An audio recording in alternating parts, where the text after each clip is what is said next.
Chris report, and he assured me that some sign is found in boulders. Folks, this is Chris Wyatt reporting from South Africa.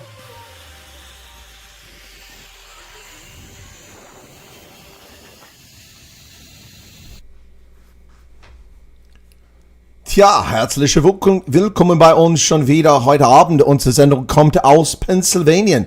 Ich bin der Oberst Chris Wyatt und ich wünsche euch einen schönen Abend.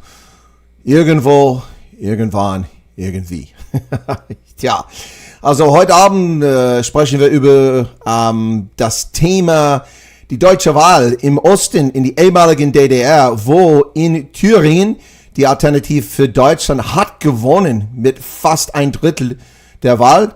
Ja, 33%, die sind zuerst angekommen und die werden jetzt eine neue Regierung suchen, aber das wird wahrscheinlich unmöglich wegen all die anderen Parteien. Die haben schon gesagt, dass die wollen keine Verbindung mit die AfD in Thüringen. Die haben auch fast gewonnen in Sachsen. In Sachsen haben die 32% der Wahl gewonnen und die sind zweitens nach der CDU. Herzlich willkommen. Ich glaube, wir sind jetzt auf dieses Thema. Und jetzt los. Good evening, folks. Welcome back to the program. This is Chris, and I'm surrounded by my Germans with my friends here.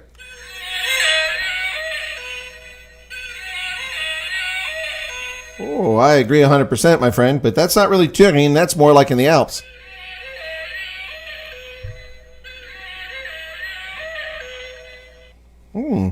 Anyway, welcome back to the program, folks.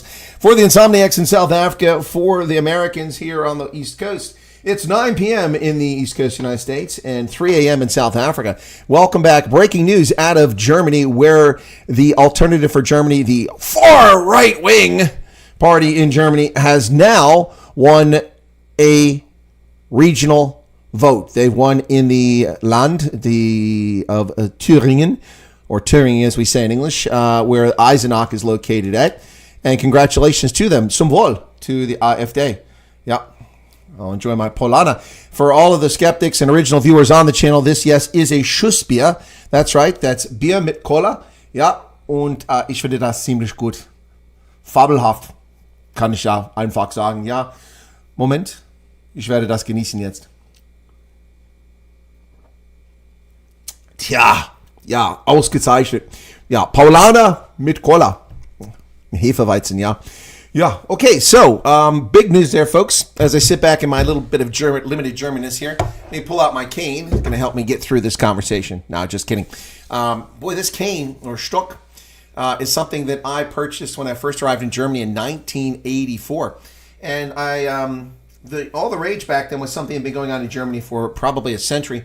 It was people collecting these Wappen, these little shields that get mounted on canes. And I only collect them for a short time because I quickly realized that this cane would run out of space. I didn't need a cane to walk. It was kind of a touristy thing to hang up. But I have some cool ones on here nonetheless. I might put my glasses in. Just had them. Here we go. So on this one here, you won't be able to see them very well, but the top one is from Liechtenstein, then Königssee, St. Bartholomew, which is the Catholic church there in the lake, then Berchtesgaden with an Edelweiss. Below that, is Innsbruck with the Skisprünge. And below that, we've got Hintersee, which is Berchtesgaden. And then Obersalzberg, Berghof, that's where Hitler had his eagle's nest. And Salzburg across the border. Insel Mainau down on the Lake Constance. And then Linderhof Schloss. So all those Wappen. And I collected them on my first few trips, but then I quickly realized that this wasn't going to work very well because places outside the Alps in southern Germany really didn't have these things. So it made it hard to collect them. Anyway, it's a little memento from my early days in Germany a long time ago. Anyway, this is a memento from my nights in the canopy in El Barco in 1984 and 85. That's right. Laura Branigan. You take my self-control. Oh. Laura Branigan, self-control. Well, self-control for a Schussbier. And I can't wait for all the usual suspects to show up and start criticizing my Schussbier.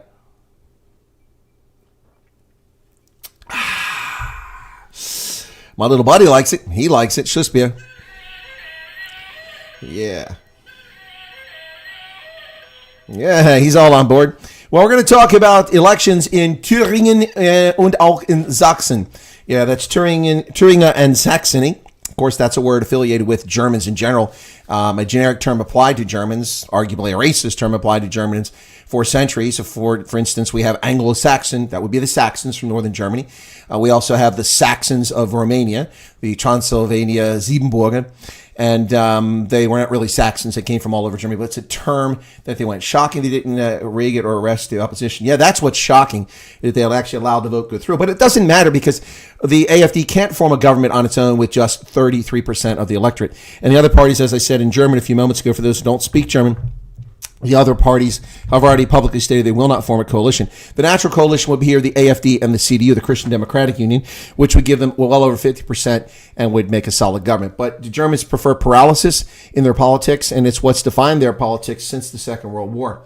Paralysis, with never having a majority party anywhere. It's been a long time since a majority party led in anything in Germany. But let's talk about these two places. So first out of the gate, let's talk about Thüringen, and we're going to talk about the election results. I'll show you all the results at this hour, but also I want to talk about where it's located. So if you look at a map of modern Germany, the Bundesrepublik Deutschland, the Federal Republic of Germany, you would think that Thüringen in red is in middle Germany. Or, well, if you look at this map, you'd say Central Germany, Eastern Germany. This is in what was once known as East Germany, the ehemaligen DDR, the Deutsche Demokratische Republik. But here's a little misnomer. That is not East Germany. That is Middle Germany, Mitteldeutschland. East Germany, if such a thing exists, would include the provinces of Schlesien, Pommern, and Ostpreußen, which now belong to Russia and Poland, and not to the Germans. Land stolen from the German inhabitants who lived there for well over 1,000 years. Yeah, but they lost as a consequence of the Second World War. But that's where Thüringen is located, in the former East Germany. You can see the coat of arms there. The population of Thüringen has been on the decline for a long time. You look at this, there's a map, a sampling of dates going back to 1834 when the population was 1.1 million. It climbed and climbed and climbed until it reached a peak of about 2.5 million 2.7 million in 1960 actually. No, sorry, 1950 was 2.9 million. So 2.9 million in 1950. But the reason the population was 2.9 million in 1950, it surged from 2.1 million 40 years for, is not because of population growth. It's because people fleeing from the communist and the Polish rapists in the East as they fled west from Pommern, Schlesien, from the Baltic states, from the places where the Germans settled after the Nazis won territory there. They all fled west, and many of them wound up in Thüringen. So the population surged by nearly a third in those years, but mostly from 1945 to 1950 is when that surge occurred. From 1950, the population has been in continual free fall and decline to the point today where it's just 2.1 million. It just had a slight uptick from 2021, of almost 1% increase. But that's criminal alien invaders, foreign nationals who are not German, who are invading the territory. So it's been going down almost consistently the entire time. You see that. Look at that 1995. 94, it lost 7.5%, but that's because people fled to Western Germany when they were able to in the early 1990s from 88 to 94. A lot went out through Hungary before the wall collapsed. And it continued to go down until today where it's just 2.1 million as people have fled from there, or more likely, most of them, it's because of the population decline. Why is the population decline? Well, because these Germans are atheist bastards. They are heathens. Religion in Thüringen was destroyed by the communist era. It may not have been effective in wiping out orthodoxy in Russia, but the communists in the German Democratic Republic were very effective at destroying faith. Over 70% of those in the province have no religious faith whatsoever. They're heathens. They're heathens. About 21% are Protestants and about 7.5% are Catholics. And this contributes to what's actually going on there. So before I continue on with the results in the election, let me just go over to Sachsen and we'll talk about Sachsen. Sachsen is another province. It's the farthest east portion of what remains of Germany after it was bifurcated and 1/3 of the German territory was given to the foreign victors in the Second World War. That is Sachsen, located over there on the very far side in the red, in today bordering the Czech Republic and a little bit with Poland on the Oder River. So that is located over there. It's a population that's much larger than Thüringen, and we're going to take a look at that population right now.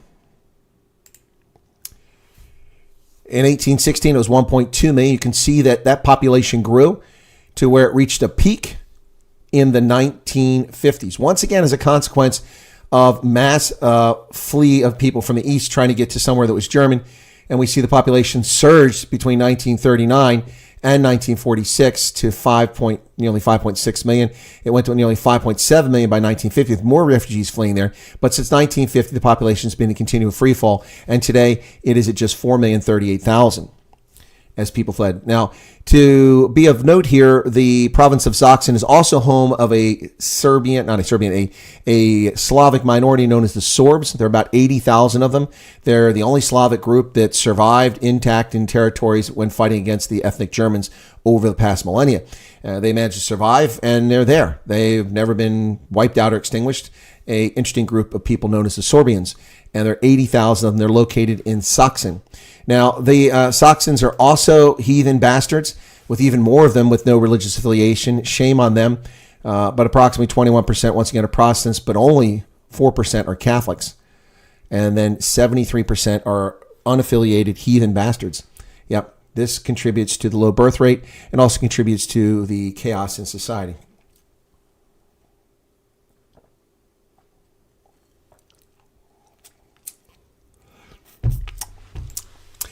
The program is on this hour, Courtney, because I cover breaking news when it breaks. And the news is breaking now. I've had time to go through the numbers, digest, read all the multiple media reports, all the different sources, and look at it, plus pull out my knowledge, my understanding of what's happening in Germany. And so it's breaking news. And so I'm covering the breaking news now. Meanwhile, Salty Cracker, with an audience of 5,700, is calling Kamala Harris the C word and things like that over on his channel. So you can go watch that if you want. That's why the program is on now. So what is the AfD? The AfD is the Alternative für Deutschland. That is the alternative for Germany. It is considered a far-right political party, and it is a party that the government of Germany has illicitly termed an organization that facilitates terrorism. Therefore, they spy on them legally. They listen to the phone calls, read the emails of members of the party. It's just absolutely criminal. There is no freedom in the fascist country of the Bundesrepublik of Germany. No doubt about it. You see now that a couple people are going to be prosecuted because they called someone who was genetically male and not female. They want to put them in prison and fine them 250,000 euros. These people have lost their fucking minds. They're not politicians. They're scumbag leftists. They need to be excised from politics and removed at the ballot box. And it's happening. And they're terrified. They're terrified. They're losing seats. The AfD goes from 22 seats in the Landamt, or the Landtag, from 22 seats to 33 seats with this vote. Menage says, I haven't heard the word heathen since my grandfather in the 90s. Which C word are you referring to? Not communist. Not communist. Similarities with EDF and the Nazi Party. I don't know what the EDF is. What is EDF? Hear that Trump is ahead in Pennsylvania polls. Can you attest this? Yes, I can attest to it. I can also attest that there isn't a single Kamala Harris sign anywhere in central Pennsylvania. I've driven all over central Pennsylvania in the past month, and there isn't a single Kamala Harris sign anywhere to be seen. Even in Harrisburg, I haven't seen any. Now, they may be there. I can't cover every single square inch of every street of every country road, but nothing. Trump signs everywhere. Trump rallies everywhere. People wearing Trump regalia everywhere. And they're going to tell us that Donald Trump is trailing in Pennsylvania. They pulled the same crap in 2016, and I told them that they're crazy. Now, I wasn't on air in 2016, but I said, you're not paying attention. You shouldn't be surprised if Trump wins this thing, because nobody has any enthusiasm for Hillary Clinton. Nobody has any enthusiasm for Kamala Harris. It's all cooked up. It's all fake. It's not real. It's BS. Similarities to EF. No, there are no similarities between the AfD and the Nazi Party. In fact, there's a leftist party, which I'm going to talk about, based on a cult of personality for a leftist who somehow got support. And they got 15% of the vote, and they stand for the same thing. They don't want immigrants there. They don't want Rona and the jab. They're against that. They're against the Russian support for the Russian for the support of Ukraine. The same things that the AfD on the political right is for. Party on the political left is a nationalistic party. They're closer to the Nazi than the AfD, but the media overlooks that. We're going to talk about that party based on the cult of personality here in a few minutes. But let's get to the English Defense League. That's some nonsense. It doesn't even exist. The English Defense League was disbanded years ago. It doesn't exist. People need to get over themselves. Yes, she will win in Philadelphia and Pittsburgh because people there are stupid. They really are stupid. they'll vote against their best interest, but that's what Americans do. Lots of them. That's what voters around the world do. That's what happens with poor education. Pablo, Charlie, welcome back to you. All right, let's get on to the actual story here, folks. Got a little bit of Germanness behind me. Can anybody spot it? There's a couple German things up. Might be a little hard to see that. I can see a little bit better. Let me turn the lights up. I got the lights down because it's evening. Woo! There you go. Now you can see it a little bit better. See my beer stein back there, my little beer buddy. There you go. And we got a Hofbräuhaus sign over here. And of course, we got my little yodeling friends here. One stands on each shoulder. One telling me to do bad things when I drink. The other saying, behave yourself.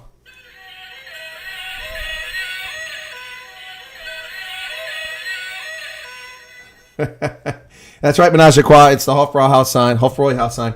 And it's Hofbräu because it's got the umlaut. And, no, spell check. Hof is correct. H-O-F. Hof, you got it right. Yep. Anyway, hey, Hester, how's it going? All right, let's get to the story. Here's the news, and we got a lot for you. Deutsche Welle is going to be one of the great sources for this. But before the results came rolling in, of course, the leftist Guardian lost its freaking mind. The Guardian was all upset about the possibility of the AfD winning. Again, temper your expectations. AfD has won, but so what? It doesn't mean a whole lot, folks. It really doesn't mean much at all.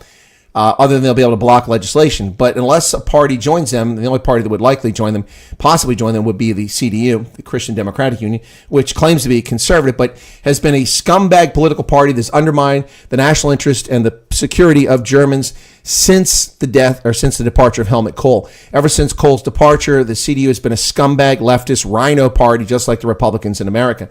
Yeah, no difference there at all. Björn Höcke is the candidate for the AfD in Thüringen. Whoops, that's not what I wanted. Wrong thing there. Sorry about that, folks. Oh, late night. Must be tired. Considering doing another video after this about a book I read earlier from South Africa on colors, and I've talked about that book, but we're going to do it a little bit later on. Voters rejecting mainstream politics. Many expect a disastrous outcome for Olaf Scholz's coalition. In fact, it has been a disastrous outcome for Olaf Scholz and for those folks. Unbelievable. They have done very poorly here. So I'll get to the AfD story in a little bit, but that's what they told us before the election. Said voters in 2 eastern German states are about to go to the polls in elections that could see the far-right alternative for Deutschland score its first wins at the regional level, and a separate new populist force on the left establish a firm foothold. And it's exactly right. A leftist populist party, at least the Guardian's honest about that. They reported on it. But they do mention that this would be now that they've won, that this is the first time that the far right has won an election at the regional level since the Nazi Party. In addition to that, they make the point that when the Nazis rose to power, it was in 1930 when they first gained control of regional legislature, and it was in Thüringen.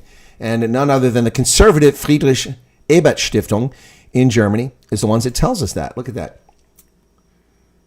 Thüringen 1930 erste Landesregierung unter Beteiligung der NSDAP, Nationalsozialistische Deutsche Arbeiterspartei. Fast auf dem Tag genau vor 90 Jahren im damaligen Thüringen wurde mit Wilhelm Frick erstmals ein Mitglied der NSDAP Minister in einer Landesregierung. Bürgerlich-konservative Kräfte glaubten damals noch, die Nationalsozialisten einhegen zu können. Ja.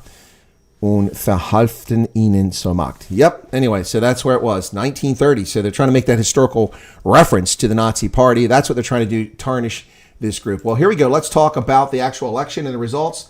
And this is going to come to us courtesy of Deutsche Welle, the state-run media outlet. And here we go. All right. German results. Who won, who lost, and the results by the numbers. Projected results so far this evening put the far-right AfD ahead of its rivals in Thüringen and on course for a gain in Saxony. Here are all the details. Well, and these are the results in Thüringen. The Alternative for Germany, for Deutschland, 32.8%. The CDU, Christian Democrats, 23.6%. The Sarah Wagenknecht Alliance, that's the leftist cult of personality, 15.8%, brand new grouping. The Left Party, 13.1%. The SPD, a longtime socialist party that predates the current type of government, they actually fought against the Nazis. The SPD, 6.1%. And the Greens are dead in the water with 3.2%. 5.4% for the others. That means that 9% of Germans will not be represented in this Thüringen parliament because You don't get a seat if you don't get 5% threshold. So the Greens with 3.2%, all their votes are pissed down the drain. And the other parties in the aggregate of 5.4%, their votes are pissed down the drain. So right there, nearly 10%, 1 out of 10 Germans who voted in Thuringen will not be represented by anybody in the Landestag. So there you have that.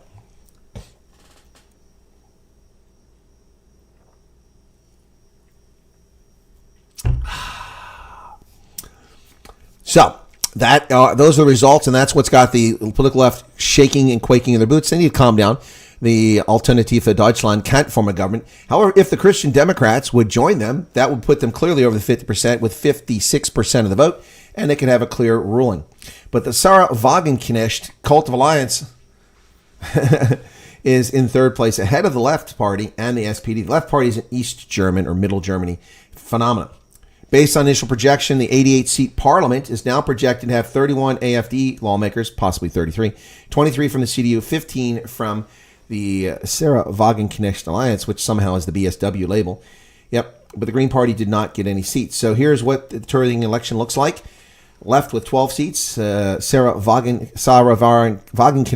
15, SPD 6 seats, the Christian Democratic Union 23, and the AfD 32. So if you take the SPD and the CDU, the two biggest post-war German parties that traditionally change power between themselves at provincial level and at the national level, the SPD and the CDU, who've ruled Germany since 1945, the two together have fewer seats than the Alternative for Deutschland, which just came about in 2013, a 10-year-old party.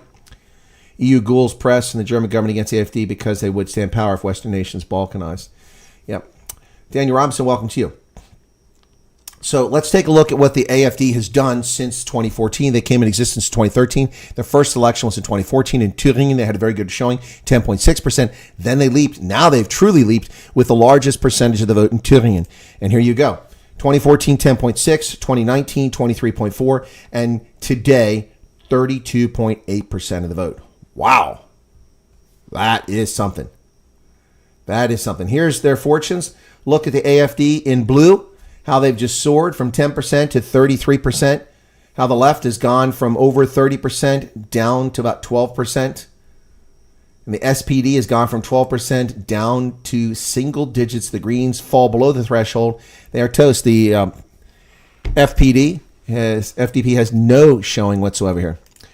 Bündnis 90, the Grünen, has been an anti-nuclear party for generations. Yeah, well, they're an anti-common sense party as well. Well, let's go to Sachsen, the state I showed you earlier, which is in the far eastern regions of what is left of Germany, the rump of Germany in the Federal Republic along the Oder River. In Sachsen, the similar situation unfolding, and the CDU just barely holding on ahead of the AfD. The AfD and the CDU going neck to neck, 31.9% for the CDU, 30.7% for the Alternative for Germany, very close. The Sarah Wagenknecht Alliance, the leftist hate wankers, 11.9. The SPD, 7.3. The Greens will get into the legislature with 5.1%. The left gets nothing at 4.5. And 8.6 other parties get nothing, including the FDP. So that's the Free Democrats. So that means that 13+% of the population will not be represented in Sachsen. Wow. Wow. So based on these results, that would mean the CDU with 42 seats, because it's a 120-seat legislature, as opposed to the other one, which is 88 seats. 42 CDU, 40 for the AfD. Next up is the Sarah Wagenknecht with 15, then SPD at 10, Greens at 7. The left does get something here. How is that possible? It says 6. But they didn't get 5%, so they shouldn't get anything. And here you can see the AfD's results in Sachsen. Didn't increase very much. If they had a big increase this time, it would have been wonderful. They went from 9.7 in 2014 to 27.5 last time. That was their best showing. And now they come in second best showing. They've increased to just 30.6. They didn't really gain much there. Had they gained another 5%, they would have been the ruling. But still pretty impressive. So here you can see the fortunes. The CDU has come down from nearly 40%, and the AfD has come up from 10% to nearly catch them. That's crazy. SPD has kind of flatlined, and the Greens have declined as well. Well, there you go, folks. That's what's happening in Germany. People freaking out. The leftists losing their minds collectively.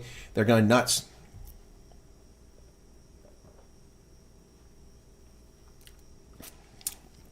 Minaj didn't feel welcome somewhere. What's this at? What did Minaj? I haven't heard the word heathen since... Okay, well, I saw that. Okay.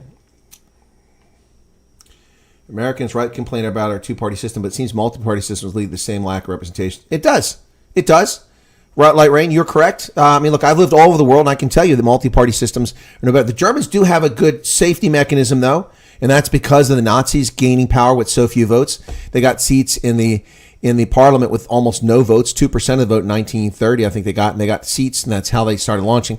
But the Germans have a system that if you don't get 5%, you don't get representation. Seems unfair, but it does work. It does work to keep 1,000 parties from. Let me look at the South African government. All these ridiculous. Al Jamal shouldn't even be in the parliament. They didn't win any votes. Shouldn't be there.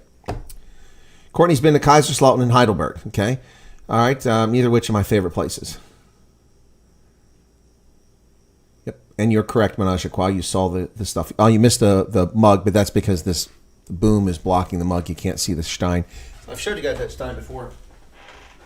It's my custom-made beer stein from my time in AFRICOM. I don't usually do this sort of thing, touristy thing, but I got this made. U.S. AFRICOM patch on it. Got a Germany thing over here. And, yeah, I thought it said Colonel Chris Wyatt on here somewhere. Stuttgart. Apparently it doesn't. I thought it said Colonel Chris Wyatt. Anyway, I guess it doesn't. But on the bottom, I've got a sticker from the U.S. Embassy in Ethiopia because everything that goes in the building has to be inspected for explosives, for listening devices. And they actually check all your personal items. You can't store things in the embassy. Every day you have to go through security. So this thing was checked and was marked by security, and then I couldn't take it out of the building unless I wanted to keep it out of the building.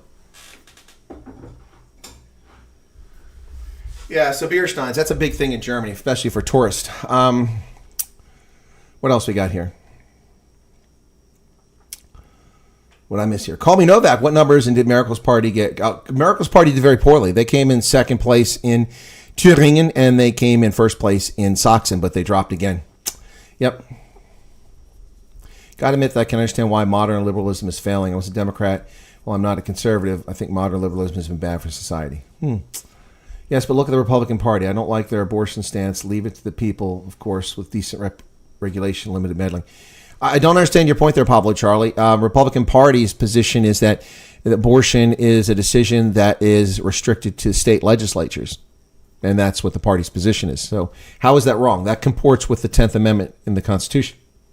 That is called constitutionalism. That is originalism. That is what the Republican Party stands for. So I'm not really sure what your point is, Pablo Charlie. What is Republican Party stance?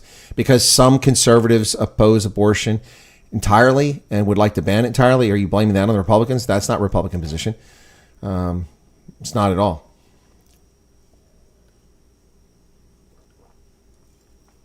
I'm not defending the Republican Party. I'm just telling you like it is. Courtney's got a new avatar. Symbol Freemasonry. Okay. Why is it impossible to get the same tasting beer that's in Munich? Sorry to go off subject.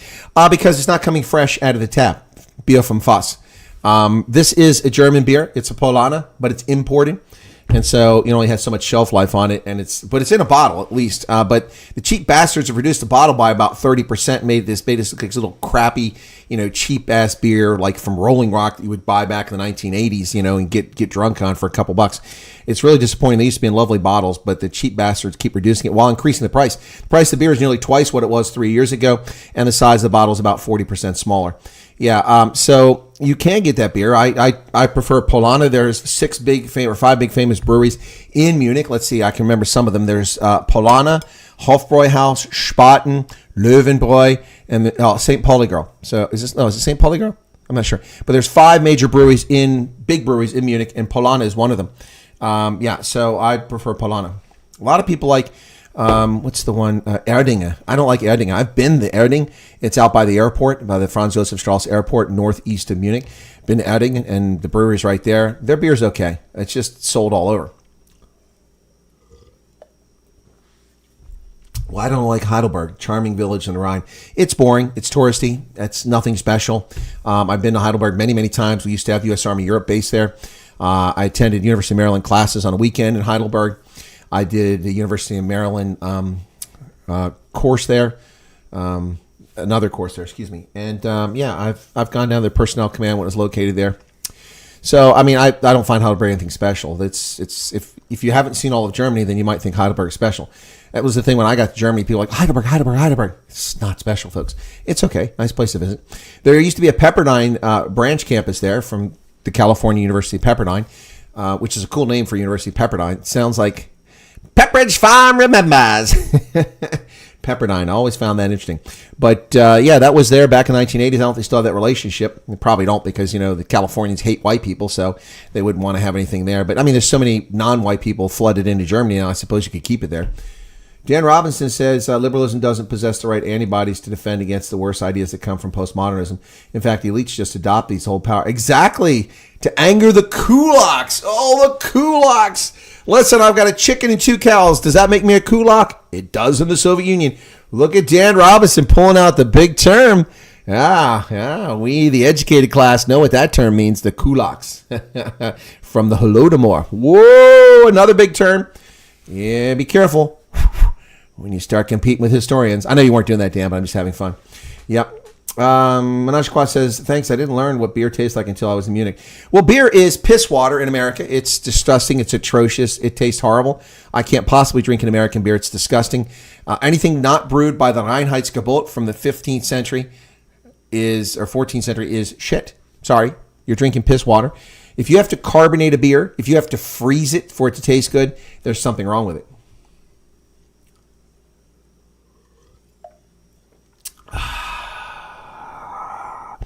Yes, but Pepperdine is in California, and even the conservatives have been infected by the nonsense. Does every school have to showcase the 10 Commandments when entering the classroom? No. Where do you get that from? No. Where are you getting that from? That's nonsense.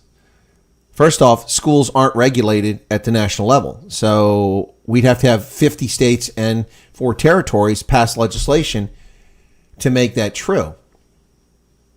Oh, in Louisiana. No, I saw something about in Louisiana that they were going to allow the Pledge of Allegiance back or something like that. And they may be allowed to post the 10 Commandments in the building. But yeah, that's true. That was a decision. I saw that. You got to be very careful about the news, folks. There was this thing I talked about yesterday going around saying that 89% of active military and veterans are voting for Kamala Harris. They support her over Donald Trump. Now, this is all tied to the lies about what happened at Arlington National Cemetery. This is backfiring royally on Kamala Harris, who lied about Arlington National Cemetery. Donald Trump was invited there. He had been there previously to commemorate the anniversary. So he was invited back by the Gold Star families. He went there. It was solemn. He was allowed to have a photographer with him and a videographer with him, which he had, according to Arlington National Cemetery. And then some leftist hate-wanking employees apparently at Arlington National Cemetery, disgracing the ground that hallowed ground that they work on, interfered with the Trump campaign. And the leftists lied in the media and claimed that Donald Trump, there was an altercation, that they tried to take pictures that they weren't allowed to take, which is a lie. They have the authorization, the approval. And now several of the families have come out and said just what a bunch of liars Kamala Harris's campaign is. This is backfiring on them. If only we had an honest media, Kamala Harris would be done over this alone. Done over this alone. She would be done. She would be done. Let's go to Donald Trump, see if I can't find these testimonies of these folks. Let me find them. He publishes a lot of stuff on his page. So, yeah, here we go. Here's one of the ladies. So this one's about a minute 33 seconds. So let me just cover. This is what she had to say, okay? Let me put this up real quick. And this is what she had to say. There are several of them of the Gold Star families who had their comments, but this is what she had to say. Kamala, your statement is nothing more than a political spin to help you look better in your presidential campaign against Donald Trump. You have never walked a single day in our shoes. Our kids were murdered because of your administration, and you are partly to blame for that as well. What happened at Arlington was President Trump was invited by those families who have their soldiers buried at Arlington. They were invited there as a friend, as somebody who has taken the time numerous times on numerous occasions to hear our stories, to speak our kids' names, and to help us get some accountability from your administration, because in over 3 years, we have gotten nothing but more and more lies. Just like your statement, more and more spun lies and cover-ups to make you and your administration look good. But there is one thing that you said in your statement that was true. No one should be running for president if they cannot honor military members, their families, as well as veterans. So I guess that means that you should step down, Kamala. So there you go, folks. That's the first testimony, and there's a bunch of them here. This is on Donald Trump's website, posted on there. That's Jacqueline Schmitz, mother of Lance Corporal Jared Schmitz, who was murdered at the Abbey Gate explosion because of the cowardice and the lies of criminal rogue regime of Joe Biden and Kamala Harris. Yes, Pablo Charlie, you said... Daniel Robinson says the problem with Germany, too, is the population gets tunnel vision blind to all the bad policies imported by their elites. Something owing to German psyche causes it. Yeah, I think you might, but it's not just German. Look at the UK. How anybody in their right mind could vote for leftists, for the Labour Party. Look what they're doing. They're destroying the UK. They're imprisoning people for speech. The land of the Magna Carta is putting people in prison for words. And not 30 days, 2 years and 2 months for an 18-year-old for waving the British flag on British soil. What the fuck is that? Waving a British flag on British soil is a crime? Seriously? It's bullshit. That's some bullshit. Pablo Charlie says too much meddling in people's lives due to parties. Well, I agree, but not with the, if you're doing the Pledge of Allegiance, that's a simple civic responsibility, or the Ten Commandments. This is a country founded on Judeo-Christian beliefs. It's the basis of our law. It's the basis of our judicial system and our societal compact. There's nothing wrong with putting that in a school. You can't force people to read it. There's nothing wrong with putting it there. I mean, these people put transgender flags up and pro-homosexuality, and they send drag queens to teach kids how to behave sexually as minors. They teach them how to fist and how to perform cunnilingus and fellatio in our public schools. They teach them about gay sexual acts. And that's okay? I don't think so. There'd be a little more government there. Postmodernism is an abstract and disjoint. It's built on a foundation constantly shifting sand. It uproots one's sense of identity and creates confusion. Systemic racism and conspiracy theory.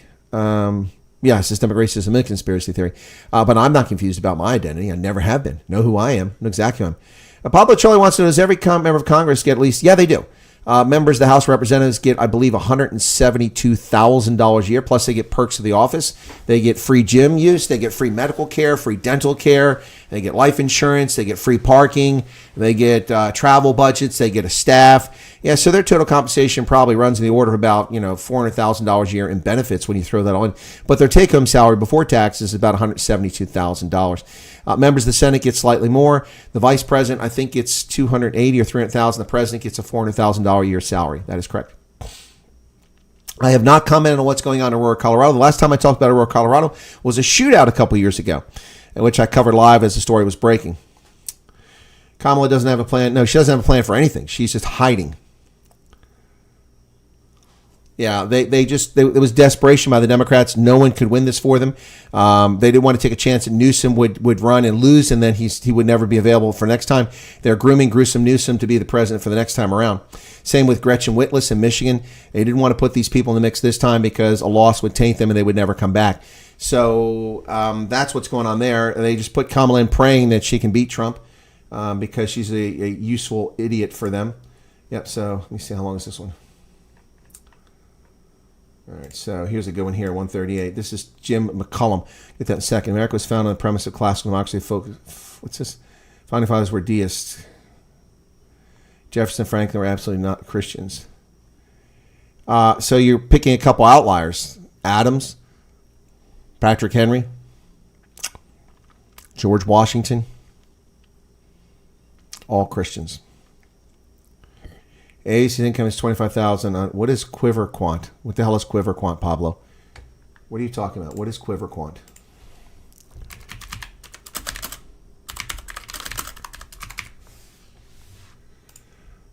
$174,000. I said 172. It's 174.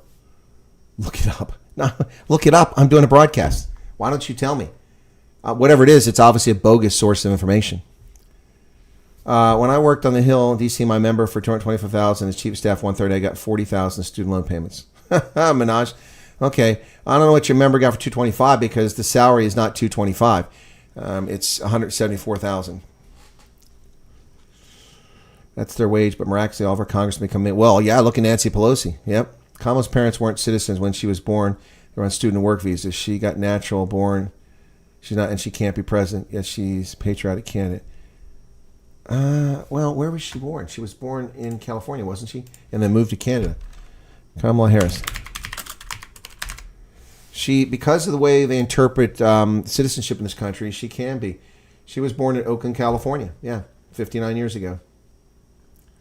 Yep. So, yeah, no, so she can be a citizen. Doesn't matter if her parents are citizens or not. That's a screwed up way we interpret things. Right, she shouldn't be a citizen. Shouldn't even be eligible for it. But this is the nonsense we tolerate in this country. Yep. It is crazy.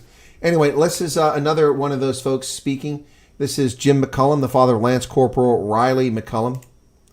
And this is what he had to say about this nonsense, about Kamala Harris and the fake controversy over Arlington National Cemetery. Vice President Harris, my name is Jim McCollum. I am the Gold Star father of United States Marine Corps Lance Corporal Riley McCollum, killed in Afghanistan, August 26, 2021. Your recent remarks related to Trump's visit to Arlington are filled with nothing but lies and deceit. How do you sleep at night knowing it was you, this administration, you and Biden, you being the last one in the room, are responsible for the death of our 13 kids? You have failed for 3 years and 8 months to acknowledge our kids, to acknowledge me. You don't know me. You've never spoken to me. You've never reached out to me. You have failed in your duties as vice president. You have been nothing but disrespectful to me and the families of the 13. Yet you're claiming that you will always be respectful and show respect for our fallen. You've been absent for 3 years and 8 months. You've proven that you're not capable to do the job that you have, let alone the job that you seek. You know nothing about honor, courage, commitment, respect, but President Trump does. President Trump has been there for us. He's been a rock for us. He showed compassion for us, and he showed he truly cares for the families that truly do know what the ultimate sacrifice really is. You have the day you deserve. There you go, Jim McCollum. Yeah, Dan, I hear you, but it's not germane. That's not how the courts have interpreted citizenship. That's why they're called anchor babies.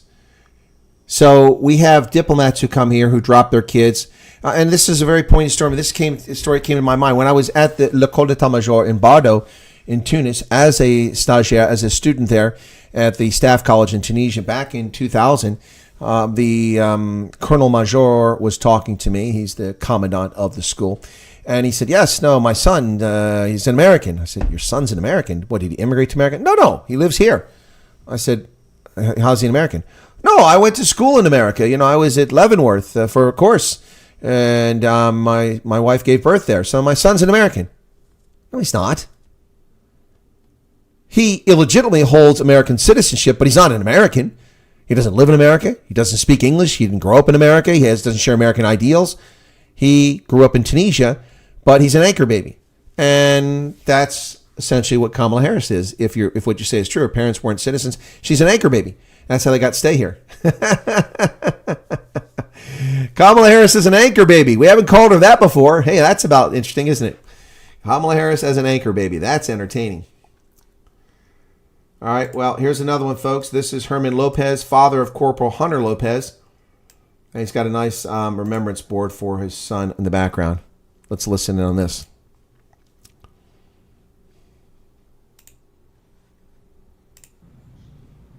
Good afternoon. My name is Herman Lopez. I'm a Gold Star father. My son, Corporal Hunter Lopez, was a U.S. Marine killed in action on August 26, 2021. This message is intended for Vice President Kamala Harris. I'm not a person who usually takes to social media, but earlier today, your post regarding the incident at Arlington National Cemetery was brought to my attention. After reading it, it caused a reaction with me. You indicated in your post that you support the military and military families. I, for one, have not seen that support. It's been 3 years since my son was killed in action, and myself, my family, and other Gold Star families have not seen any support from you or your administration. You may make hollow promises about the economy or anything else you like to make promises about.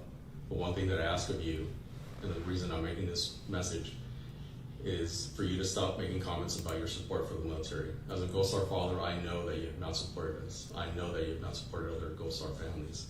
Please stop making these types of comments, because that support has not been demonstrated. Your words are hollow and empty. My other request is that for the American public to know that these messages, these promises from Kamala Harris, especially in regard to supporting the military and our military families, are false and baseless. They have not been proven, and she has not earned our respect. Thank you very much. Wow. They're damning. They just keep coming, folks. They just keep coming. Short and to the point. So I'm going to tell you where this came from. Okay? Hang on a second. I'm going to put this on the screen. I got to get back because stupid Twitter won't let me open things and do things properly. I got to play games with it, and I got to go back to where I was. Hopefully it'll take me back to the same spot. Yep. But okay, so what prompted this is the following. She published this, Kamala Harris, on the 31st, and she actually had the audacity to publish this. So here we go. She said, as Vice President, I've had the privilege of visiting Arlington several times. It's a solemn place, a place where we come together to honor American heroes who have made the ultimate sacrifice. But, of course, she is not complete in that. We have hundreds of thousands of veterans who are buried there who didn't pay the ultimate sacrifice, who didn't die in combat. It's not just for combat fatalities, it's for veterans. And so she doesn't know what she's talking about, for starters. But I am quibbling. I'll give you that. It's not a place for politics. Well, yes, it is. And the mere fact she posted this tells you it is. And yet, as was reported this week, Donald Trump's team chose to film a video there, resulting in an altercation with cemetery staff. Didn't happen. Let me be clear, the former president disrespected sacred ground, all for the sake of a political stunt. Didn't happen. This is nothing new from Donald Trump. This is a man who called our fallen service members suckers and losers. Never happened. And disparaged Medal of Honor recipients. Never happened. He was talking about John McCain after John McCain slandered him and lied. And oh, by the way, John McCain is the one who fed the FBI the discredited Christopher Steele dossier for Russian collusion. John McCain betrayed his oath to the nation. And if that hurts Meghan McCain's feelings, get over yourself. Your father betrayed his oath. He undermined a political election, and he undermined the presidency of Donald Trump with that collusion narrative because he believed it. Because John McCain was a demented crap weasel. The man who during a previous visit to the cemetery reportedly said to fallen service members, I don't get it. What was in it for them? It is a man who is unable to comprehend anything other than the service to himself. Really. He took no salary as president. He's promoted thousands of people to jobs, given people responsibility they never would have dreamed of having an opportunity, particularly women and people of color, throughout his life. If there's one thing we as Americans can all agree on, it's that our veterans, military family service members should be honored, never disparaged, and treated with nothing less than our highest respect. When will you start to show that respect? You and your corrupt regime, your Biden scumbag, no respect for veterans. Just months ago, in the Washington Post, you leftists, the Biden regime, trying to pretend you were a private think tank, ran an op-ed calling for limiting the disability pay of veterans based on their income and wealth. You morons don't get it. A service-related disability is not a payment because you can't work. It's a payment because you've been harmed, you've been injured. You've lost a leg, you lost a finger, you have a traumatic brain injury, you have sexual dysfunction, you can't breathe properly. It doesn't mean you can't work. It's not a Social Security disability payment, you morons. It is a payment meant in a small way to make you whole. And to do means testing for a VA disability pension is beyond reprehensible. That's what this regime wants. That's what they've sought to do. Not to mention, ever since January 6th, they've continued disparaged and attacked veterans at every opportunity. Kamala Harris is a fraud, and she brought a fraud in with her as her vice presidential candidate, Timmy Waltz, a man of stolen valor who allows people to mistakenly believe that he did things he never did in uniform, who uses his service to try to get out of a drunken driving charge, who lied about his service and lied in front of the law court in a settlement, claiming he was deaf. If you're deaf, you can't serve in the military. Yet he served for another decade after he was pulled over for going 95 miles an hour in a 55 zone, drunk off his ass. And then his excuse was, oh, I'm deaf. I couldn't hear what the officer was saying. I couldn't understand it. Bullshit. So It's my belief that someone who cannot meet this simple sacred duty should never again stand behind the seal of the President of the United States. I always honor the sacrifice and service of all America's fallen heroes who made the ultimate sacrifice on behalf of our beloved nation. Then where were you for the dignified return of remains at Dover Air Base? You know, when Joe Biden was looking at his watch. Of course, Jen Psaki denied that. She lied. We all saw it. Unbelievable. Keith just watched the 4 minutes ad, Silence No More about Afghanistan withdrawal. Contrast is subsequently between Harris and Trump's dealing with relatives. Yeah. Well, there's a great video. I don't know if I saved it, and I might get in trouble for playing it. Let me see if I saved it here. Trump campaign ad. Just absolutely brilliant. Okay, I don't see it there. We've gotten off the German topic. I need to take this off. I'm cooking. It's summertime. I don't need to be wearing a German ski sweater. That was just for effect because we were doing the German elections. But I'm cooking, folks. I got to take that off. It's way too warm wearing that thing. Woo. My goodness. My goodness. Yep. Anyway, she's just full of it. And people just lambaste her. Oh, Laura Loomer. Laura Loomer goes, hey, you stupid brain-dead, lying biatch, Kamala Harris. Isn't this you and brain-dead Joe Biden making a video of yourselves at Arlington National Cemetery? If you're not allowed to film, why were you posing for the cameras and all glammed up? You're a hypocrite and a liar. President Trump was asked to take pictures and videos by the Gold Star families who, number one, invited him. Number two, whose children died under your watch because of your botched withdrawal from Afghanistan, which you took credit for, you stupid biatch. You can't lie your way to the White House, you stupid biatch. Do you understand you're a stupid biatch? Oh my God, Lauren Luber just went off on her.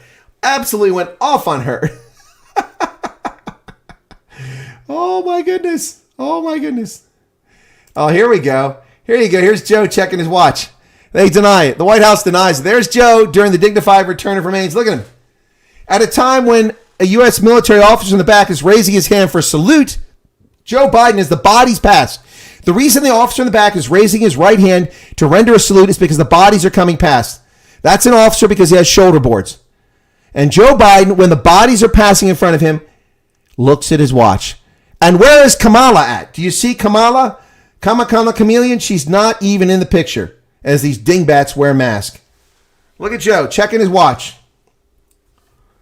Biden-Harris lost the support of veterans after their botched withdrawal from Afghanistan. They lost support of active military when Biden vax mandated. 8,000 of troops were fired, kicked out of the military, their occupations and lives destroyed. To date, U.S. military at record lows. Not since 1940s have troops been so low. Have military been so short-staffed and least new recruits in decades. Record lows in 22, 23, and 24. Biden-Harris' only solution is reinstate the draft for all 18 to 24-year-olds. Why neither Biden or Harris take questions. The draft will be reinstated the day after the November election if Harris wins. Yeah, look at that. They don't care about us. They're liars. Pablo says J.D. Vance is a multimillionaire. Well, of course he is. He worked in the private sector, and he has a best-selling book. What, you got a problem with that, Pablo, Charlie? You got a problem with wealthy people? More power to them. If they achieve their wealth legitimately, like J.D. Vance did, like Donald Trump did, but if they achieved it through corruption like Nancy Pelosi did, that I have a problem with. I don't know if Harris is a multimillionaire. Wouldn't be surprised.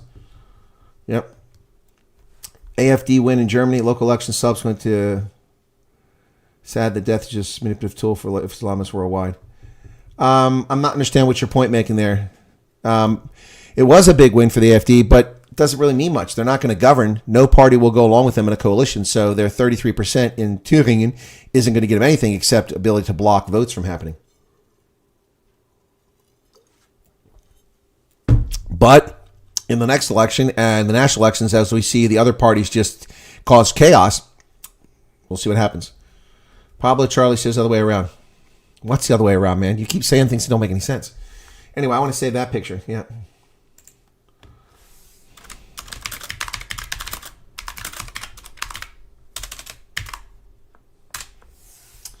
Yep, dignified return of remains.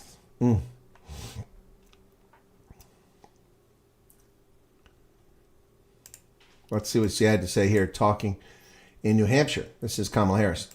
I learned, I think I was, 22 when I started that work. I learned that with the swipe of my pen, I could charge someone with the lowest level offense. And because of the swipe of my pen, that person could be arrested.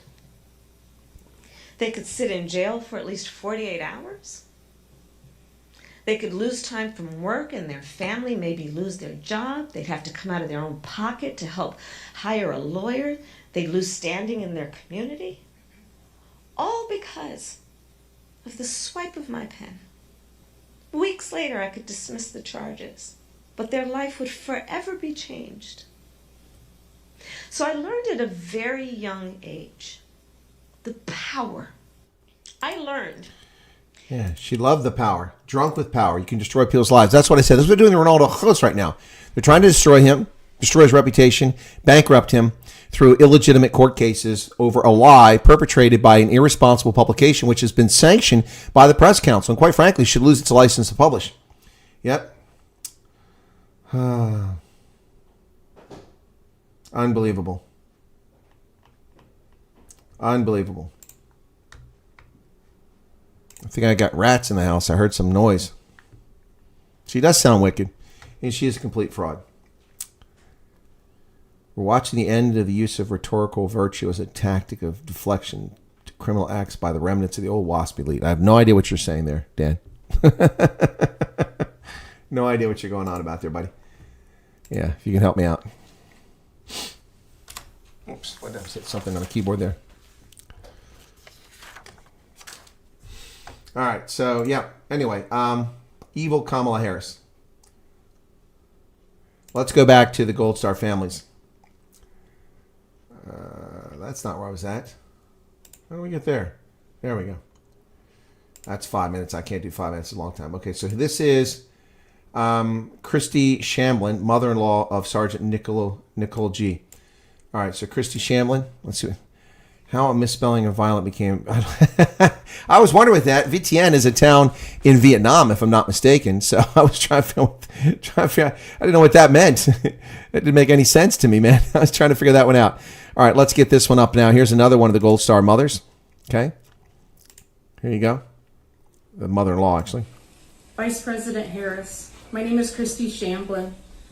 My daughter-in-law, Sergeant Nicole Leanne G., was killed in the Afghanistan exit at Abbey Gate on August 26, 2021. This year, for the 3rd year anniversary of her murder, we welcome President Donald J. Trump to Arlington to lay a wreath on the tomb of the unknown soldier with our family and to visit Nicole graveside. President Trump and his team were respectful. They listened to our stories and didn't talk much at all. We welcomed them that day and they were comfort to our family. Vice President Harris, I ask you, why won't you return a call and explain to us how you call my daughter-in-law's death a success? Vice President Harris, why will you not express your condolences yourself? Why have we never heard from you? And finally, why would you take a day where we celebrated the death of our loved one and use it to disparage not only them, but us? President Trump has called, President Trump shows up, and President Trump takes the time to hear our loved ones' stories. Why won't you do the same? Yep, no, she's spot on. She's an evil shrew. Look, that's because they don't care. The Democrats don't care. They hate the military. They hate service members. They hate patriots. They hate white men. They hate heterosexuals. They hate everybody. But they especially hate white men. And they have a warped view of the world. One which I'm going to talk about later tonight if I do that broadcast. I'm considering doing a broadcast after this one, talking about the book that I purchased in South Africa. So we talk about 2 of them. The Land Wars, talk briefly about that, which is a very good book by John LeBant, previous guest on my program. I'm also going to talk about this book, Colored and Colored Identity. And I'm going to talk about how I agree with a few things in here, but how the authors are way off base. And I'll see if I can't reach out to them and get them on the program at some point. Ernst is moving day. Well, I hope everything shows up and gets there safely. Dan says they pretend to be virtuous to buy political favor with the public, but it's all a facade. Yep, exactly. What's the FR? Something you'll see FR frequently. Anyway, yeah. So, this one's 6 minutes. I'm not doing that one. This one's 2 minutes, 52 seconds. Yeah. Yeah, people are really irritated with what she had to say. These are posted on her page. That's not even Trump's page. I was on Trump's page. There were more of them. Let me get back to them, find a few more. If we got one or two more that we can play here that are worthwhile. That's not Trump's page. Where's Trump's page at? I keep saying back to Kamala Harris. Thank you for the super chat. I want at real Donald Trump, man. There we go. At real Donald Trump. That's what I want.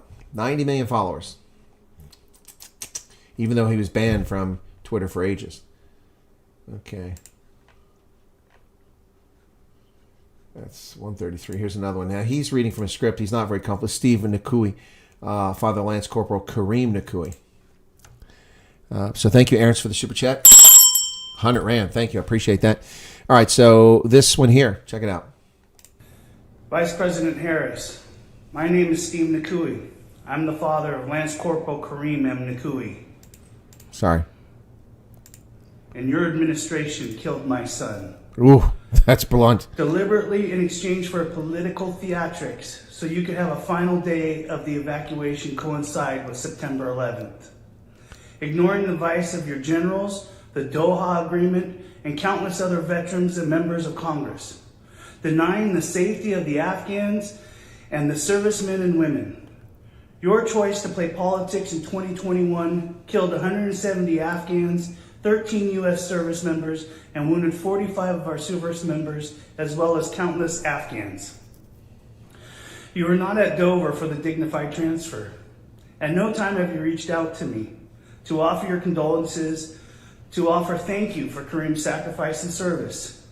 Not once have you honored him by saying his name, so I said it for you. You have disparaged all 13 who have lost their lives as well as their families, exhibiting your lack of gratitude by your silence. I agree with you on one thing, that a person like you should never and will never stand behind the seal of presidency. You are a DEI vice president, and contrary to our kids, the worst that America has to offer. I will pray for you, that God has mercy on your soul. Oh, a DEI hire. It's the anchor baby Kamala Harris, man. Walter Berger says, Chris, early hours in Durban watching you live. Not the first time, but sending you my first shout out. Well, thank you, Walter. I very much appreciate it. Thank you for being a subscriber. One of the silent subscribers out there, one of the silent viewers. I'm very grateful for that. I appreciate it. Yeah, so this one was about the German, and someone with a surname like Berger. I could see why you might be interested. Walter Berger. Yeah, it sounds very German if you ask me. But let's go back to the German election. I'm going to cover it again here very quickly, but show you a few more headlines and show you how the left, they're melting down, folks. This is where I left off with the headlines, and they're just melting down. The New York Times, East Germans lean towards extremes in state elections. Number one, they're not East Germans. Wie oft muss ich das eigentlich erklären? Thüringen, Niedersachsen, Berlin, das ist überhaupt nicht Ostdeutschland. Das ist ja Mitteldeutschland. Ostdeutschland sind die verlierten Gebiete im Osten. Zum Beispiel Pommern, Schlesien und Ostpreußen. Nicht Sachsen und Thüringen. Das ist ja falsch. Quatsch, Quatsch, Quatsch. Utter nonsense. Walter is first generation from Niedersachsen. Ja, also... Ja, wir können uns stützen, natürlich. Ich hoffe. Ja, Walter, wir können uns stützen. Kannst du Deutsch? Ja. East Germans. It's not East Germany, folks. It's not East Germany. It is Middle Germany. The Alternative for Germany party was on course to win in Thuringia, according to projections, and what is seen as a worrying sign of health in the German democracy. Why is it worrying? Why is it worrying? The more worrying sign is the collusion since the departure of Helmut Kohl between the centrists, the leftists, and the rightists. To paralyze Germany, to drive up energy costs, to let the country be flooded by 4 million criminal alien invaders, to actually allow so many people to immigrate to the country, to undermine Germans, to paralyze Germans, to drive their taxes up, to drive the birth rate down through their foolish policies. They've destroyed Germany. There will be no Germans in 100 years. And they'll blame it on not having kids. It's not that. It's their policies. It's they're making the country unlivable. Courtney with a super chat. Any statement from the parents of Max Slovak? I have not seen that. Yes, Pablo, we are laughed at. They're calling them East Germans justify the coming fragmentation to stop the German people. Well, they're calling them East Germans because they're stupid. The ehemaligen DDR, the former German Democratic Republic, GDR, was called East Germany. It was never East Germany. I've said that from the very beginning. Stupid stuff. I was brought up and indoctrinated East Germany and West Germany.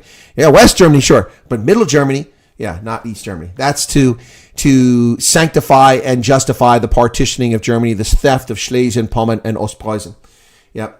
The far-right alternative for Germany was on course Sunday to become the strongest party in the state election for the first time in Thuringen and was running a close second to the mainstream conservatives. They're not mainstream. The CDU sold its soul out with the ehemaligen fascist spy known as Angela Merkel. Yep, they are leftists in all but name. A new party rooted in extreme left, the Sarah Wagenknecht Alliance, was running third in both states, but neither parties expect to be able to run either state's government after coalition negotiations that could take weeks. Yep.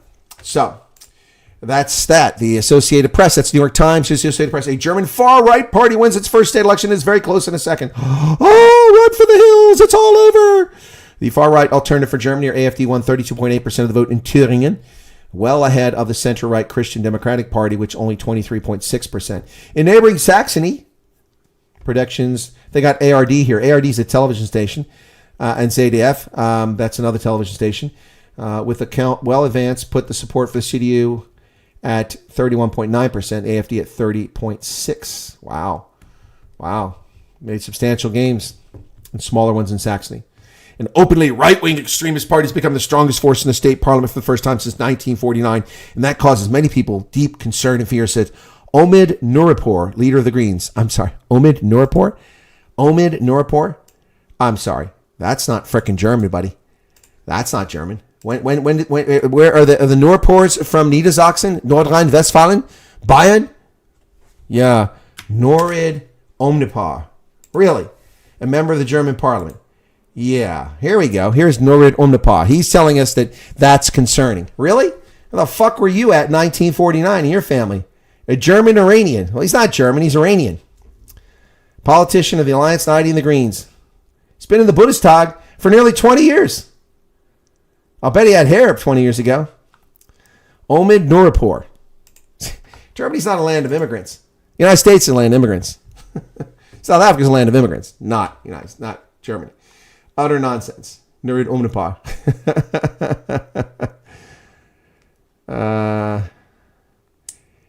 Pablo is saying thanks. I'm not American, just hate to be laughed at in the Western world. Okay. I believe he must be American. All right. So that's what the Associated Press has to say. Well, The Guardian, which ran the story I talked about at the beginning of this broadcast about the race going to be won. Well, the German far-right party, AfD, poised for state victory in East. The Alternative for Deutschland leader speaks of historic success at top in Thüringen and second in Saxony. The far-right party has become the biggest force in German state parliament for the first time since the Second World War, exit polls showed on Sunday. The new populist force of the left established a firm foothold in the country's political landscape. Alice Weidel, the AfD's co-leader, said it's a historic success for us. It's the first time we've become the strongest force in a state election. It's a requiem for this coalition in Berlin. The 11-year-old AfD clinched its first mayoral. Hey, by the way, who else is 10 years old, 11 years old? The economic freedom fighters, right? And what have they done? Have they taken over Gauteng or the Eastern Cape, KZN, and Western Cape? Nope. Have they taken over any municipalities? Nope. Have they taken over the national government? Nope.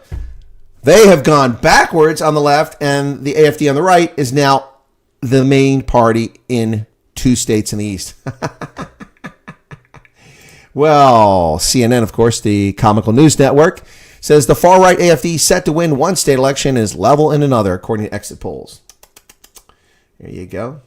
Jörg Urban, center-left lead candidate for the far-right Alternative for Germany in the state of Saxony, and AfD supporters gather for results of the elections.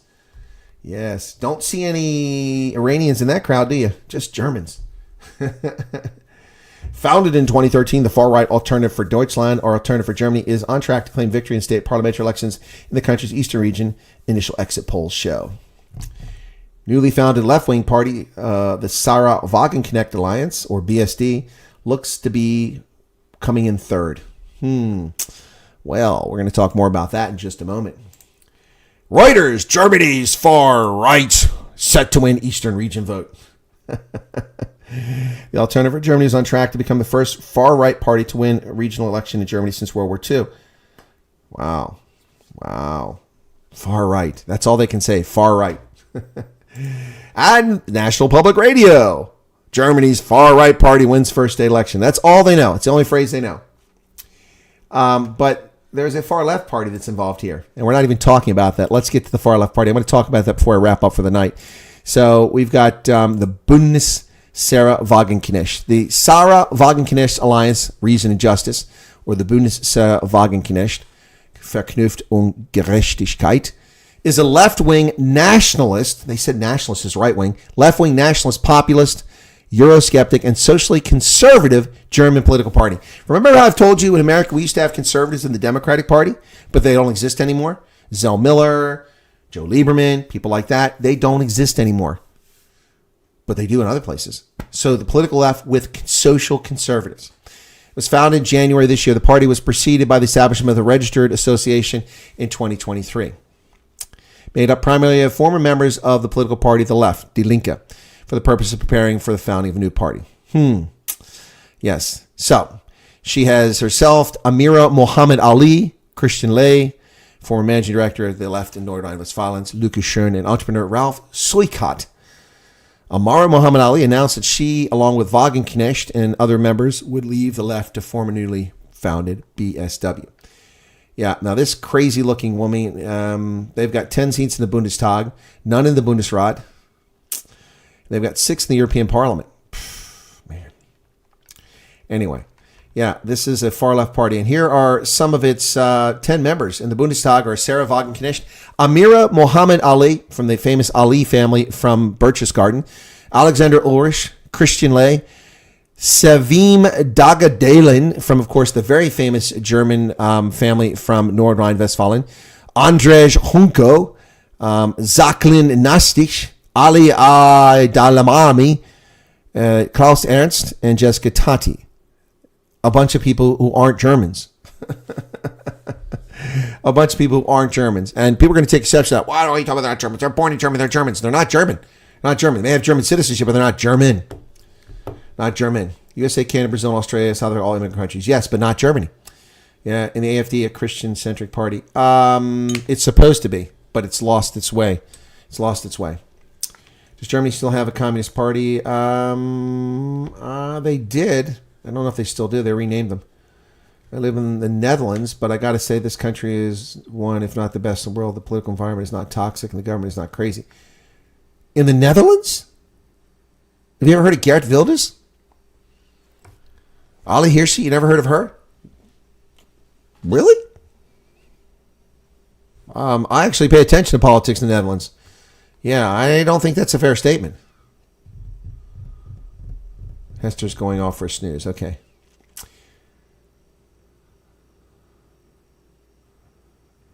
All right. So, all right, folks, I just wanted to bring you the news of the German elections. So there you go. I hope you enjoyed this stream. Feel free to give us a like. Thanks for the super chat, Reverend, that came in early. I do appreciate that.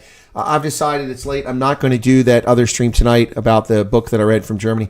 I'll try to get up early and do it in the morning and do that. Geert Wilders is still accepted. Do you know that if you walk on the streets, even Muslims will tell you they voted for him?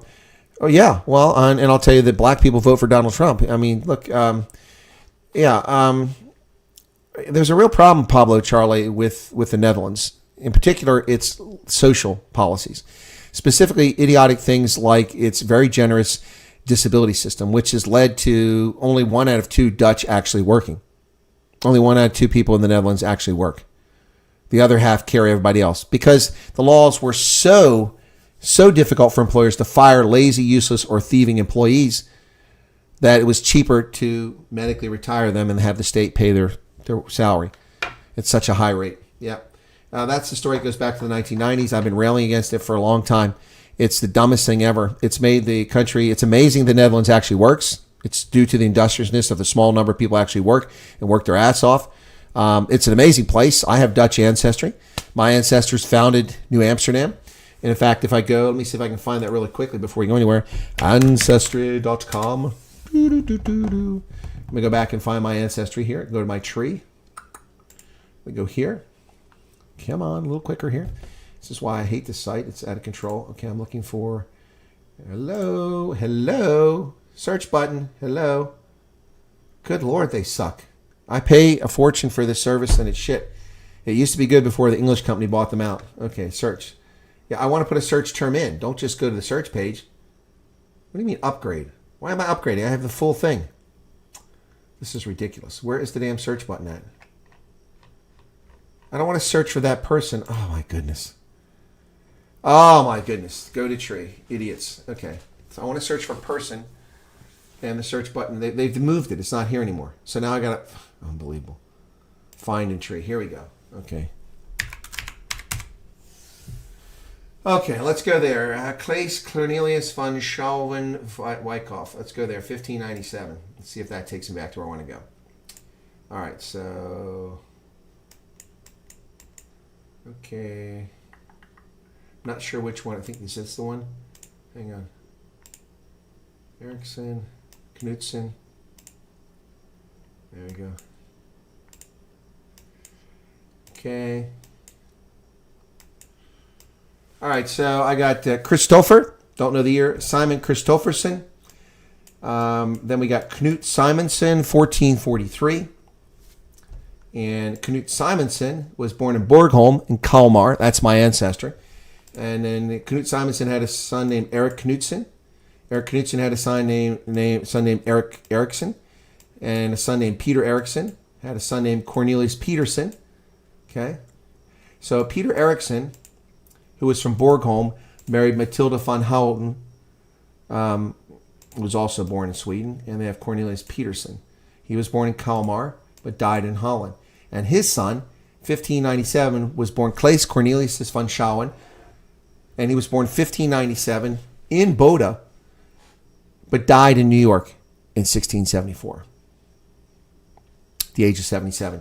That is the progenitor of my Dutch line in America through a Dutch-Swedish place. Okay, cool. So, my 11th great-grandfather. That's not mine. That's his 11th great-grandfather. Anyway, yeah, so there you go. He's on the passport immigration list. I got him coming to America. Yeah, I want to see that record. View that record. Okay. Yep. 1642, he arrived in America. Huh. There you go.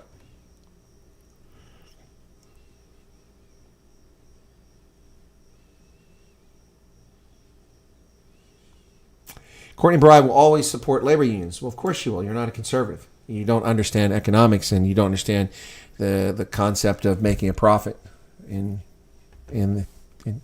So you, of course, will support labor unions, which are anti-prosperity. They're corrupt, they're thieving, and they're just racketeering operations. And they're evil bastards. When I worked for UPS, I've said this, I was forced to join the Teamsters. I had no interest in joining the Teamsters, and all I got for my effort was 20%, 25% of my wages stolen by the union every week out of my paycheck, and harassment by the shop steward. I hate unions. They're horrible. Wyatt is an adaptation of the veto name from Denmark. Yep. Well, Afrikaners usually feel a bit out of place. The Netherlands has no connection to South Africa. I mean, the connection to South Africa was broken in 1804, 1805. For good. Yep. Isn't J.D. Vance supportive of labor unions? Maybe he is, Pablo Charlie. I don't know. I don't like J.D. Vance. Why would I care? I think he's a fraud. He's a manufactured political figure, a manufactured fame, like so many other people. The Dutch created the Netherlands. They did create the Netherlands, that's true. The Zuider Zee and reclamation, and much of the Netherlands is under sea level. Yep. Anyway, it's not late. I'm up later than this doing videos and recording and researching and writing every night, man. Every night. Listen to my friend. He'll tell you.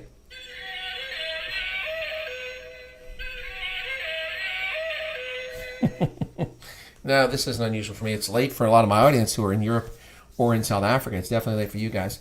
I was considering doing a video after this on South African topic, but I think I'm going to call that off for tonight. I'm not going to do that now. But too many useless people. We don't have those kind of crises like Germany and France. Well, you've had those crises in the past. I mean, the immigration of a few million people from Indonesia has not exactly been a smooth process into the Netherlands. Trust me.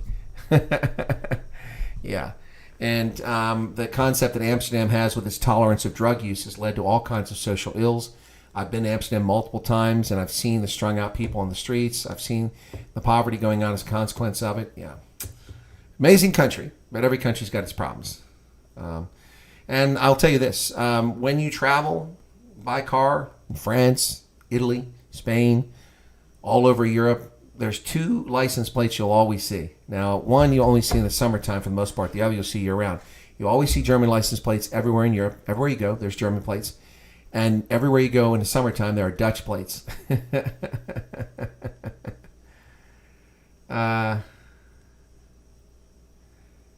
We do not have crises like France and Germany. Totally false and wrong, Colonel. Huh? We do have crises. We just covered a couple of them. I don't know what I know what you're saying there, Pablo Charlie. You're throwing me off. Anyway, not particularly critical. So my Hofbräuhaus in the back. I have my Schussbier. If Hendo wakes up and sees this video, he's going to go crazy, as will Arctic. Call it an abomination. An attack on beer. Also, Dutch beer sucks. Sorry, Pablo Charlie. Ugh. Ugh. Ugh. I don't like Dutch beer. Yep. Anyway. Right. Y'all have a good evening. Thanks for tuning in. And I hope you enjoyed the coverage of the elections in East Germany. Mitteldeutschland, folks. In Thüringen and Sachsen. Yeah. For the AfD, the Alternative for Deutschland, has done very well this evening. Yet more right-of-center political parties gaining ascendancy across Europe. We see it. We see it all over the place. If it wasn't for the corrupt system that the Brits have, you would see the right party as the number 2 party in the UK instead of being held to almost no seats in Parliament because of the way the system is set up. But we've seen the ascendancy in now Germany, throughout Germany, in France, and we've also seen it in Hungary where they actually rule. All right, that's it. Cheers, everybody. Pablo Charlie with the Dutch, the South African American flag. Thank you for that. Y'all have a good one. Thanks a lot for being here. Appreciate it. God bless and be safe out there. I do appreciate your support for the channel and your presence here. It was interesting. Cheers, everybody, and good night.